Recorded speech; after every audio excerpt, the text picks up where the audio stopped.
क्या फिर से होंगे NEET UG exam? Supreme Court में आज बड़ी सुनवाई। केंद्र और एनटीए के एफिडेविट में क्या कुछ कहा गया है? मामले में आज फिर सुप्रीम कोर्ट में अहम सुनवाई है। देश भर के छात्रों के भविष्य का सवाल है। ऐसे में सबकी निगाहें इस बात पर टिकी हैं कि क्या नीट यूजी 2024 परीक्षा रद्द करेगी और होगी फिर से नीट यूजी एग्जाम होंगे। संभव है कि सुप्रीम कोर्ट जल्द ही अपना फैसला सुनाएगा। इससे पहले सुप्रीम कोर्ट में केंद्र सरकार और एनटीए की ओर से हलफनामा दायर करने के बाद सीलर कवर में सीबीआई ने भी अपना एफिडेविट भी सबमिट कर दिया। जाने केंद्र और एनटीए ने अपने शपथ पत्र में क्या कुछ कहा है। सुप्रीम कोर्ट में छात्रों ने जो याचिका दायर की है उसमें कथित पेपर लीक मामले के दोबारा परीक्षा कराने और उचित जांच की मांग की गई है।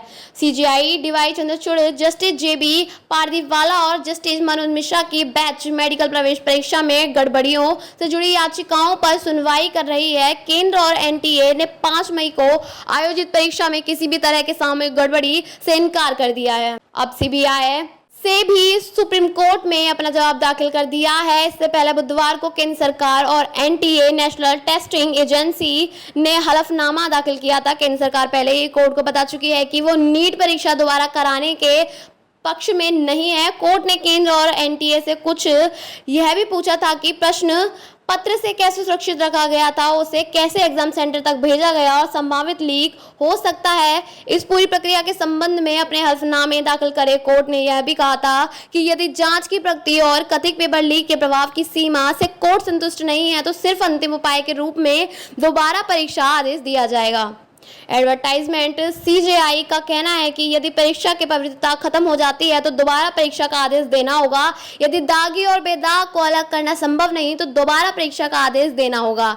यदि इलेक्ट्रॉनिक माध्यम से पेपर लीक हुआ है तो जंगल में आग की तरह फैल सकता है और बड़े पैमाने पर लीक हो सकता है। सुप्रीम कोर्ट में दाखिल हलफनामे में सरकार ने कहा गड़बड़ी में शामिल लोगों की पड़ताल डेटा एनालिसिस के जरिए करने के लिए मद्रास आईआईटी से गुजारिश की गई है। जिनको ज्यादा नंबर आए हैं उनका डाटा विश्लेषण बताता है कि बड़ी अनियमितता नहीं हुई है, क्योंकि ग्राफ ऊपर उठने के साथ ही जल्द ही नीचे गिर जाता है, यानी घंटी के आकार का ग्राफ है। केंद्र सरकार ने कहा है कि जांच के साथ ही एहतियातन नीट काउंसलिंग भी जुलाई के तीसरे हफ्ते में कराने का निर्णय लिया गया है। काउंसलिंग 4 चरणों में होगी ताकि किसी भी किस्म की गड़बड़ी का फायदा उठाकर आने वाले छात्र की पहचान और पड़ताल इन चरणों में हो ही जाए। जहां पता चला वहीं उसे बाहर कर दिया जाएगा। केंद्र सरकार ने पहले भी कोर्ट को बताया कि वह नीट परीक्षा दोबारा कराने के समर्थन में नहीं है।